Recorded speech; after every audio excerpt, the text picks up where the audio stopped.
Right guys, we're back on the Astra. Got it turned around, got it into the unit. Now we need to try and find out why it's got no power. So what I'm going to do is I'm going to start off by testing the battery. So I've got my top down battery tester, and we'll just go to here, click on it, and see what it's saying. So as you can see there, it's testing the battery. It's going to give us all the battery's details and see the health and all that. This is a new tool. Right, okay, so the battery's health is only at 8%. It's telling us to replace the battery. It's at 8%. It's got 67% charge though. So realistically, it should really fire up. But it isn't. Now I do have another battery tester. Now this is like a little cheapy one. But this will tell me whether or not it's got enough in it to like fire up type of thing. This is just a little cheap one that we've got a little line round. Yeah, so this is saying the battery's on medium, but it's still got 12 point near enough volts in it, so it doesn't make sense as to why it wouldn't fire up with that. But what I'm going to do is, just for the sake of it, I've got a battery booster here. Like I said, this is in the last video. The recovery guy did put a battery booster on it, so his one's a lot better than mine. His one should have worked. I've got another one, a more powerful one. Right, so that means it doesn't want to give it current, which means that's not a problem. There's another problem on it somewhere. What we need to do now is try and figure out as to why it doesn't want to start like that. What I'm going to do is I'm going to put some jump leads onto it, put it onto another battery I've got. That's going to give it enough power. The rest of the power in this one and another battery. Let's go ahead and do that. Right, so we've got the batteries connected. What we've done is I've just put another battery onto this jump leads, the old-fashioned way, because the battery booster pack's been a bit of a prick. So what we're going to do is see if it fires over now. Just grab the key and... So we've got nothing. But if I bring the key back here, we should even have a little bit of power to the light here. You should be able to see the power to the light, but we haven't got no power at all. Which means that that's not the issue. So I'm going to take this off. Move all this to the side. So we need to find out the next issue. What could it be?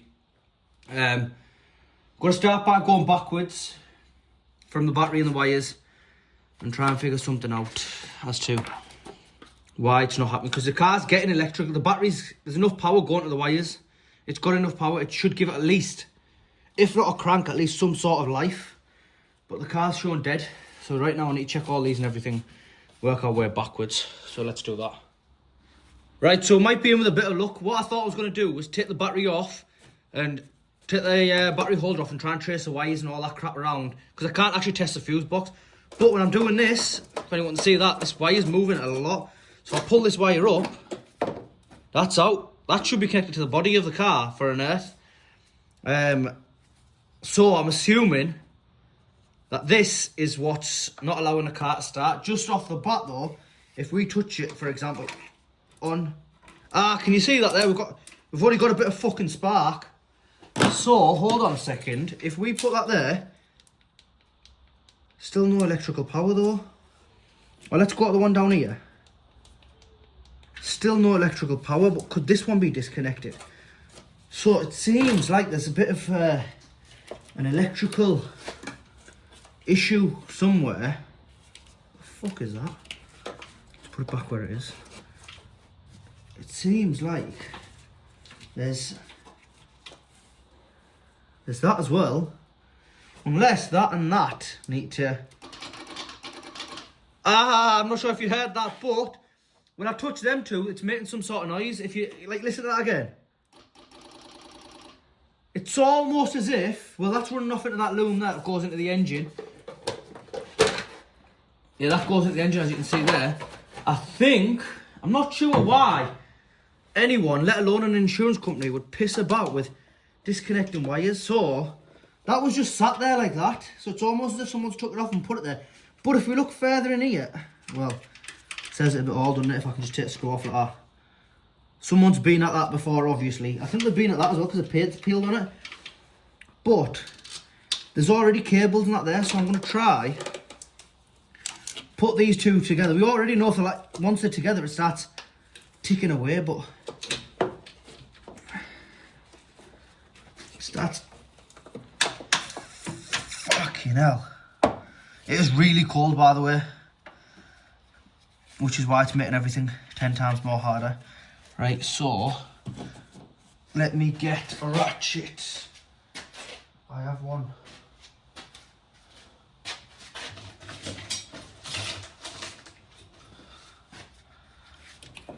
So let's tighten that up there. We might have made this car start up finally. Right, so that's tight there. Shot this aside. Now shot this onto the battery. Oh, guess what I've done? I've only looped. It should have gone underneath. Oh, well, fuck it. See, we've got power. The car's coming to life. Have we got electrical power? Let's have a look.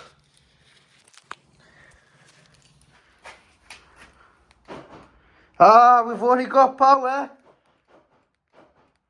She's going to start up. Let's have a look. I've got hopes. My hopes are up. My hopes are up. Still got nothing in there though. Let's see. Oh, we've got dash. It's got 93,724 miles on it. And here's a moment of truth. We've got ignition. Yes. Code 59. I don't give a shit about that right now. If it fires up, that's more than enough. Ah, it's already fired up. You little beauty. Let's turn it off though. It's got no coolant in there. Ah, you fucking beauty. Now it's a running drive. Well, to run at least. So the car's now got electrical power. Fires up, but I've turned it straight off. Started it up, turned it off. What I need to do now is check all the levels, because you should never start a car without checking all the levels, especially when it's come from an auction like this has. I was a bit daft. I got a bit excited because of that. But let's see what the oil and everything's saying. So we've got... It's not going to read brilliant because obviously I've had it running. Even though it's a few seconds, I still have had it running. Just need to check it's got some oil in it. If it hasn't got no oil in it, what'll happen is the engine will starve and seize. So we've got clearly very low oil, but it'll be up another bar or two with the thing, whatever it's called, because the engine's running. Fucking hell. Who's tightened that? Well, I can't get that off, so we'll just leave that. Got brake fluid, that's fine. Main thing is we haven't got no coolant, but we can see from down here that the radiator's clearly come in here. It's took a massive hit down there, and it's bent a bit, but we've got no coolant in there, which means that it's leaking it out somewhere. If you look in there, you'll see there's no coolant. That's bone dry. Let's shut this back on there for now so we don't lose it. If you look down here, you can see the angle of the radiator. So if you look from straight on top, you can see there the radiator's going into the car there. It should be straight along here. So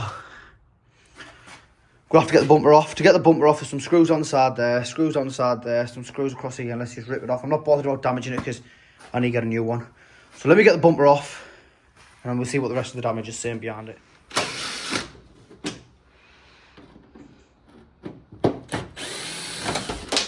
Oh, fuck's sake. Right, time to get the bumper off.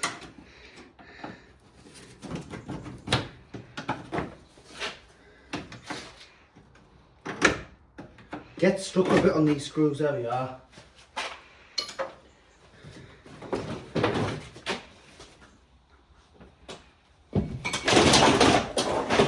And that's the bumper off. That was a fight. That was a fight and a half to get the bumper off. Anyway, bumper's off. Parts left and right. Stuff hanging like. That's the ambient air temperature sensor. Right, let's get the bumper out of the way and have a look what's the damage behind that.